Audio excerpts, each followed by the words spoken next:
ನಮಸ್ತೆ ಎಲ್ಲರಿಗೂ. Welcome to Shruti edu centre. Friends, ಇಂದಿನ ತರಗತಿಯಲ್ಲಿ ಶಿಶು ಮನೋವಿಜ್ಞಾನಕ್ಕೆ ಸಂಬಂಧಿಸಿದಂತೆ ಪ್ರಮುಖ ಪ್ರಶ್ನೋತ್ತರಗಳನ್ನು ನೋಡೋಣ. ಅದಕ್ಕಿಂತ ಮುಂಚೆ ನೀವಿನ್ನು ನಮ್ಮ ಚಾನೆಲ್ನ ಸಬ್ಸ್ಕ್ರೈಬ್ ಮಾಡಿಲ್ಲ ಅಂತ ಹೇಳಿದ್ರೆ ಇದೀಗ ಸಬ್ಸ್ಕ್ರೈಬ್ ಆಗಿ. ಹಾಗೆ ವಿಡಿಯೋನ ಸ್ಕಿಪ್ ಮಾಡಿ ಸಂಪೂರ್ಣವಾಗಿ ವೀಕ್ಷಿಸಿ. ಯಾವುದು ಬಾಲ್ಯಾವಸ್ಥೆಯ ಒಂದು ಆಟದ ಗುಂಪಿಗಿಂತಲೂ ಕಿಶೋರರ ಸಮೂಹಕ್ಕೆ ಸಂಬಂಧಪಟ್ಟಿದೆ? ಉತ್ತರ: ಸಮೂಹ ವಿಧೇಯತೆಯ ಬಲಿಷ್ಠ ಭಾವನೆ. ಬ್ರಡ್ಜ್ ರವರ ಪ್ರಕಾರ ಆರಂಭದಲ್ಲಿ ಮಗು ಹೊಂದಿರುವ ಸಂವೇಗಗಳು. ಉತ್ತರ: ಸಂತೋಷ, ಸಿಟ್ಟು. ಪಿಯಾಜೆ ಅವರ ಪ್ರಕಾರ ವಿದ್ಯಾರ್ಥಿಯೊಬ್ಬನಲ್ಲಿ ಪ್ರಬುದ್ಧ ತರ್ಕಬದ್ಧ ಚಿಂತನೆ, ವಿಮರ್ಶಾತ್ಮಕ ಶಕ್ತಿ ಕಂಡುಬರುವ ಹಂತ. ಉತ್ತರ: ಔಪಚಾರಿಕ ಸಂಕ್ರಿಯಾತ್ಮಕ. ಮಗುವಿನ ಭಾಷಾ ಬೆಳವಣಿಗೆ ಶೀಘ್ರಗತಿಯಲ್ಲಿರುವುದು. ಉತ್ತರ: ಕ್ರಿಯಾಪೂರ್ವ ಹಂತ. ಬ್ರೂನ್ ರವರ ಸಂಜ್ಞಾನಾತ್ಮಕ ಬೆಳವಣಿಗೆ ಹಂತದಲ್ಲಿ ಪ್ರಮುಖ ಅಂಶಗಳ ಸರಿಯಾದ ಅನುಕ್ರಮ. ಉತ್ತರ: ಕ್ರಿಯೆ, ಬಿಂಬ, ಪದಗಳು. ಮಾನವನ ಬೆಳವಣಿಗೆಯನ್ನು ನಿರ್ಧರಿಸುವುದು. ಉತ್ತರ: ಆನುವಂಶೀಯ ಮತ್ತು ಪರಿಸರ ಸಂಬಂಧಿ ಒತ್ತಡಗಳ ಸಂಕೀರ್ಣ. ಪರಿಪಕ್ವನ ಮತ್ತು ಕಲಿಕೆಗಳು ಯಾವ ಪ್ರಕ್ರಿಯೆಯಲ್ಲಿ ನೆರವಾಗುತ್ತದೆ? ಉತ್ತರ: ವಿಕಾಸದ ಬದಲಾವಣೆಗಳು. ವಿಕಾಸದ ಬದಲಾವಣೆಗಳು ಕಂಡುಬರಲು ಕಾರಣ. ಉತ್ತರ: ಆನುವಂಶೀಯ ಮತ್ತು ಪರಿಸರದ ಅಂಶಗಳ ಅಂತರ್ಕ್ರಿಯೆ.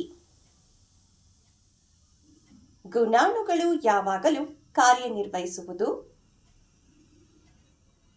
ಉತ್ತರ: ಜೋಡಿಯಾಗಿ. ಮಗುವಿನ ಲಿಂಗ ನಿರ್ಧಾರವಾಗುವುದು. ಉತ್ತರ: ತಂದೆಯ ವರ್ಣತಂತುಗಳಿಂದ.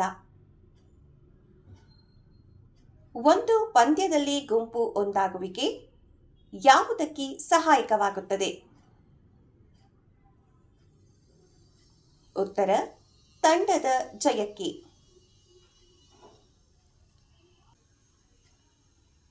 ಯಾವ ಸಂದರ್ಭದಲ್ಲಿ ಮಗುವಿನ ಭಾಷಾ ವಿಕಾಸ ಉನ್ನತವಾಗಿರುತ್ತದೆ? ಉತ್ತರ: ಕಡಿಮೆ ಮಕ್ಕಳೊಂದಿಗೆ ಇದ್ದರೆ.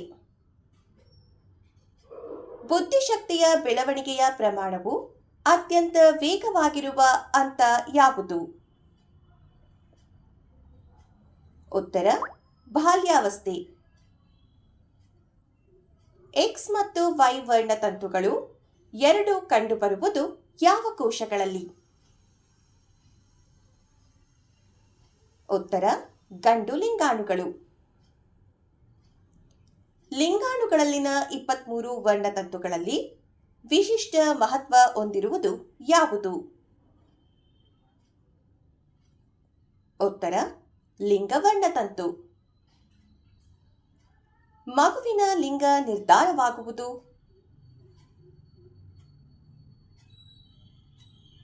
ಉತ್ತರ: ತಂದೆ ವರ್ಣತಂತುಗಳಿಂದ. ಮಗುವಿನ ದೈಹಿಕ ಬೆಳವಣಿಗೆಯ ಪ್ರಮಾಣವು ಅವಲಂಬಿತವಾಗಿರುವ ಅಂಶ ಯಾವುದು? ಉತ್ತರ: ಸಂಪೂರ್ಣವಾಗಿ ಅವನ ಆನುವಂಶೀಯವಾದ ಸಂರಚನೆ. ಯಾವುದು ಸಾಮಾಜಿಕ ವಿಕಾಸದ ಉದಾಹರಣೆಯಾಗಿದೆ? ಉತ್ತರ: ಗೆಳೆಯರ ಗುಂಪು ಕಟ್ಟುವುದು. ಔಪಚಾರಿಕ ಕಾರ್ಯಗಳ ಹಂತ ಯಾವ ರೀತಿಯ ವಿಕಾಸದಲ್ಲಿ ಕಂಡುಬರುವ ಹಂತವಾಗಿದೆ? ಉತ್ತರ: ಜ್ಞಾನಾತ್ಮಕ ವಿಕಾಸ. ಚಲನಕ್ರಿಯೆ ವಿಕಾಸವು ತನ್ನ ಪ್ರಮುಖವಾದ ಮನೋವೈಜ್ಞಾನಿಕ ಮಹತ್ವವನ್ನು ಯಾವುದರಿಂದ ಪಡೆಯುತ್ತದೆ? ಉತ್ತರ: ದೈಹಿಕ ಆರೋಗ್ಯ ಹಾಗೂ ಸುರಕ್ಷತೆಯನ್ನ ಒದಗಿಸುವುದರಿಂದ. ನೈತಿಕ ವಿಕಾಸದ ಉನ್ನತ ಹಂತ ಯಾವುದು? ಉತ್ತರ: ಸ್ವಯಮಾಧಿಪತ್ಯ ಹಂತ. ತನ್ನ ಸಂಜ್ಞಾನಾತ್ಮಕ ವಿಕಾಸದ ಸಿದ್ಧಾಂತಕ್ಕೆ ಪ್ರಸಿದ್ಧವಾಗಿರುವ ಮನೋವಿಜ್ಞಾನಿ ಯಾರು? ಉತ್ತರ: ಜೀನ್ ಪಿಯಾಜೆ. ಪಿಯಾಜೆಯವರ ಪರಿಕಲ್ಪನೆ ವಿಕಾಸದ ವರ್ಗಾವಣೆಯಲ್ಲಿ ಕೊನೆಯ ಹಂತ ಯಾವುದಾಗಿದೆ? ಉತ್ತರ: ತಾತ್ವಿಕ ವಿಚಾರಗಳು. 1 ವರ್ಷ ವಯಸ್ಸಿನ ಮಗು ಹಾವನ್ನು ನೋಡಿದಾಗ ಅದರ ಪ್ರತಿಕ್ರಿಯೆ ಹೇಗಿರುತ್ತದೆ? ಉತ್ತರ: ಕುತೂಹಲ ತೋರಿಸಿ ಹಾವಿನ ಕಡೆಗೆ ಸರಿಯುತ್ತದೆ. ಆನುವಂಶೀಯ ಗುಣಲಕ್ಷಣಗಳ ನೈಜ ವಾಹಕಗಳು ಎಂದರೆ? ಉತ್ತರ: ಗುಣಾಣುಗಳು. ಗಂಡು ಮಗುವಿನ ಜನನಕ್ಕೆ ಕಾರಣವಾಗುವ ವರ್ಣತಂತುಗಳು? ಉತ್ತರ: XY. ಸಂಶೋಧನೆಯಾಗಿ ಆಯ್ಕೆಗೊಂಡ ಆನುವಂಶೀಯತೆಯ ಚರಾಂಶವು ನಿಯಂತ್ರಿಸಲ್ಪಟ್ಟ ಸಮಷ್ಟಿಯು ಇವರನ್ನು ಒಳಗೊಂಡಿದೆ. ಉತ್ತರ: ಸಮರೂಪ ಅವಳಿಗಳು. ಶೈಶವಾವಸ್ಥೆಯ ನಂತರದ ವರ್ಷಗಳಲ್ಲಿ ಹುಡುಗರು ಹುಡುಗಿಯರಿಗಿಂತ ಭೌತಿಕವಾಗಿ ಹೆಚ್ಚು ಸಕ್ರಿಯರಾಗಿರುತ್ತಾರೆ. ಈ ವ್ಯತ್ಯಾಸಕ್ಕೆ ಕಾರಣ ಏನು? ಉತ್ತರ: ಆನುವಂಶೀಯತೆ. ವ್ಯಕ್ತಿಯ ಬೆಳವಣಿಗೆಯ ಯಾವ ಅವಧಿಯನ್ನು ಕೂಟಯುಗ ಎಂದು ಕರೆಯುತ್ತಾರೆ? ಉತ್ತರ: ಬಾಲ್ಯಾವಸ್ಥೆ. ಯಾವುದು ಪರಿಸರದಿಂದ ಪ್ರಭಾವಿಸಲ್ಪಡುವುದಿಲ್ಲ? ಉತ್ತರ: ಪರಿಪಕ್ವತೆ. ಮಕ್ಕಳಲ್ಲಿ ಜ್ಞಾನಾತ್ಮಕ ಪರಿಪಕ್ವತೆ ಕಂಡುಬರುವ ವಯಸ್ಸು ಯಾವುದು? ಉತ್ತರ: 16ನೇ ವರ್ಷ. ಶಾಲಾ ಪೂರ್ವ ಹಂತದಲ್ಲಿ ಭಾಷೆ ಬೆಳವಣಿಗೆಯು ಯಾವುದರಿಂದ ಪ್ರಭಾವಿಸಲ್ಪಡುತ್ತದೆ? ಉತ್ತರ: ಸಾಮಾಜಿಕ ಅನುಕ್ರಿಯೆ. ಪಿಯಾಜೆಯವರು ನೀಡಿರುವ ಜ್ಞಾನಾತ್ಮಕ ಬೆಳವಣಿಗೆಯ ಸಿದ್ಧಾಂತದ ಹಂತಗಳ ಸರಿಯಾದ ಅನುಕ್ರಮ ಯಾವುದು? ಉತ್ತರ: ಸಂವೇದನಾ ಗತಿ ಹಂತ, ಕಾರ್ಯಪೂರ್ವ ಹಂತ, ಮೂರ್ತ ಕಾರ್ಯಗಳ ಹಂತ, ಔಪಚಾರಿಕ ಕಾರ್ಯಗಳ ಹಂತ. ಶಾಲಾ ಪೂರ್ವ ಹಂತದಲ್ಲಿ ಭಾಷೆಯ ಬೆಳವಣಿಗೆಯು ಯಾವುದರಿಂದ ಪ್ರಭಾವಿಸಲ್ಪಡುತ್ತದೆ? ಉತ್ತರ: ಸಾಮಾಜಿಕ ಅನುಕ್ರಿಯೆ.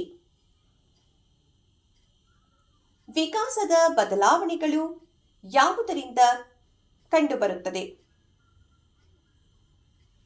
ಉತ್ತರ: ಆನುವಂಶೀಯ ಮತ್ತು ಪರಿಸರದ ಅಂಶಗಳ ಅಂತರ್ಕ್ರಿಯೆ. ಯಾವುದು ಪರಿಣಾಮಾತ್ಮಕ ಬದಲಾವಣೆಯಾಗಿದೆ? ಉತ್ತರ: ಬೆಳವಣಿಗೆ. ಸಂವೇಗದ ಅರ್ಥ ಏನು? ಉತ್ತರ: ಕದಡು. ವಿಕಾಸ ಸಂಬಂಧ ಕ್ರಿಯೆಗಳು ಎಂಬ ಪರಿಕಲ್ಪನೆಯನ್ನು ಅಭಿವೃದ್ಧಿಪಡಿಸಿದ್ದು ಯಾರು? ಉತ್ತರ: ಹ್ಯಾವಿಗಸ್ಟ್. ಸಂವೇಗಾತ್ಮಕ ತೀವ್ರ ಬೆಳವಣಿಗೆಯ ಹಂತ ಯಾವುದಾಗಿದೆ? ಉತ್ತರ: ಕಿಶೋರ ಅವಸ್ಥೆ.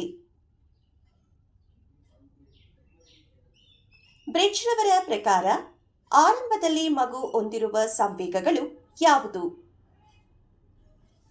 ಉತ್ತರ: ನೋವು, ನಲಿವು.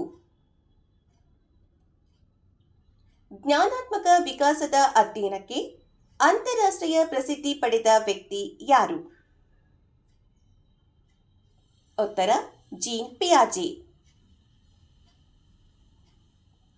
ಒಂದು ಮಗು ತನ್ನ ತಂದೆ ತಾಯಿಗಳಿಂದ ಆನುವಂಶಿಕವಾಗಿ ಪಡೆದುಕೊಳ್ಳುವ ಒಟ್ಟು ವರ್ಣತಂತುಗಳ ಸಂಖ್ಯೆ ಎಷ್ಟು? ಉತ್ತರ 46. ಫಲಿತ ಅಂಡಾಣುವನ್ನು ಏನೆಂದು ಕರೆಯುತ್ತಾರೆ?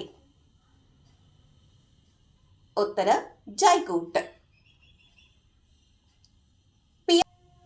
ಪಿಯಾಜೆರವರ ಪ್ರಕಾರ 11ರಿಂದ 15 ವರ್ಷದವರೆಗಿನ ಜ್ಞಾನಾತ್ಮಕ ವಿಕಾಸದ ಹಂತವನ್ನು ಏನೆಂದು ಕರೆಯುತ್ತಾರೆ? ಉತ್ತರ ಔಪಚಾರಿಕ ಕಾರ್ಯಗಳ ಹಂತ.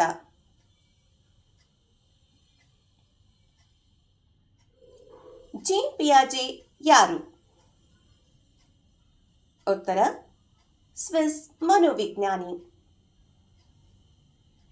ಔಪಚಾರಿಕ ಕಾರ್ಯಗಳ ಹಂತ ಯಾವ ರೀತಿಯ ವಿಕಾಸದಲ್ಲಿ ಕಂಡುಬರುತ್ತದೆ? ಉತ್ತರ ಜ್ಞಾನಾತ್ಮಕ ವಿಕಾಸ. ವ್ಯಕ್ತಿಯ ಜ್ಞಾನಾತ್ಮಕ ವಿಕಾಸ ಕೊನೆಗೊಳ್ಳುವ ಹಂತ ಯಾವುದು? ಉತ್ತರ ಕಾರ್ಯಪೂರ್ವ ಹಂತ. ತೊದಲುವಿಕೆಯನ್ನು ಯಾವ ರೀತಿ ಪರಿಗಣಿಸಲಾಗಿದೆ? ಉತ್ತರ ಮಾತಿನ ಆಟ. ಮಾತು ಎಂಬುದು ಏನಾಗಿದೆ? ಉತ್ತರ ಅರ್ಜಿತವಾಗಿದೆ. ಮಗುವಿನ ಸಂಪೂರ್ಣ ಭಾವನಾತ್ಮಕ ಬೆಳವಣಿಗೆಗೆ ಸಹಾಯ ಮಾಡುವ ಉತ್ತಮ ಉಪಕ್ರಮ ಯಾವುದಾಗಿದೆ? ಉತ್ತರ ಅವನ ಸಂರಕ್ಷಣೆ ಮತ್ತು ಸಾಮರ್ಥ್ಯಗಳನ್ನು ಹೆಚ್ಚಿಸುವುದು. ಹಳುವಿಕೆ ಭಾಷಾ ವಿಕಾಸದ ಯಾವ ಹಂತವಾಗಿದೆ? ಉತ್ತರ ಮೊದಲನೇ ಹಂತ. ತೊದಲುವಿಕೆ ಪ್ರಾರಂಭವಾಗುವುದು ಯಾವ ತಿಂಗಳಿನಲ್ಲಿ? ಉತ್ತರ 4ನೇ ತಿಂಗಳು. ಕೋಪ ಮತ್ತು ಭಯ ಎನ್ನುವುದು ಯಾವ ಸಂವೇಗವಾಗಿದೆ? ಉತ್ತರ ಋಣಾತ್ಮಕ ಸಂವೇಗ. ಪ್ರೀತಿ ಎನ್ನುವುದು ಯಾವ ಸಂವೇಗವಾಗಿದೆ? ಉತ್ತರ ಧನಾತ್ಮಕ ಸಂವೇಗ. ಭಾವನೆಗಳಿಗೆ ಸಂಬಂಧಿಸಿದಂತೆ ನಿರ್ನಾಳ ಗ್ರಂಥಿಗಳಿಂದ ಹಾರ್ಮೋನುಗಳು ಸ್ರವಿಸುವ ಸಂದರ್ಭಗಳಲ್ಲಿ ಅವು ಹೇಗಿರುತ್ತದೆ? ಉತ್ತರ ಉತ್ತೇಜಿತಗೊಂಡಿರುತ್ತದೆ. ಫ್ರೆಂಡ್ಸ್, ಇದಿಷ್ಟು ಅಧ್ಯಾಯ 2ರಲ್ಲಿ ಬರುವಂತಹ ಶಿಶು ಮನೋವಿಜ್ಞಾನಕ್ಕೆ ಸಂಬಂಧಪಟ್ಟಂತೆ ಭಾಗ 1ರಲ್ಲಿನ ಪ್ರಮುಖ ಪ್ರಶ್ನೋತ್ತರಗಳಾಗಿದೆ. ಫ್ರೆಂಡ್ಸ್, ನೀವಿನ್ನು ನಮ್ಮ ಚಾನಲ್ನ ಸಬ್ಸ್ಕ್ರೈಬ್ ಮಾಡಿಲ್ಲ ಅಂತ ಹೇಳಿದ್ರೆ ಇದೀಗ ಸಬ್ಸ್ಕ್ರೈಬ್ ಆಗಿ, ಹಾಗೆ ವಿಡಿಯೋನ ಲೈಕ್ ಮಾಡುವುದನ್ನು ಮರೆಯದಿರಿ. ಹಾಗೆ ಈ ವಿಡಿಯೋನ ಅವಶ್ಯಕತೆ ಯಾರ್ಯಾರಿಗೆ ಇರುತ್ತೋ ತಪ್ಪದೇ ಅವರಿಗೆ ಶೇರ್ ಮಾಡಿ. ಇಲ್ಲಿಯ ತನಕ ನಮ್ಮ ಚಾನಲ್ನ ವೀಕ್ಷಣೆ ಮಾಡಿದಂತಹ ನಿಮ್ಮೆಲ್ಲರಿಗೂ ಹೃತ್ಪೂರ್ವಕವಾದ ಧನ್ಯವಾದಗಳು. Thank you.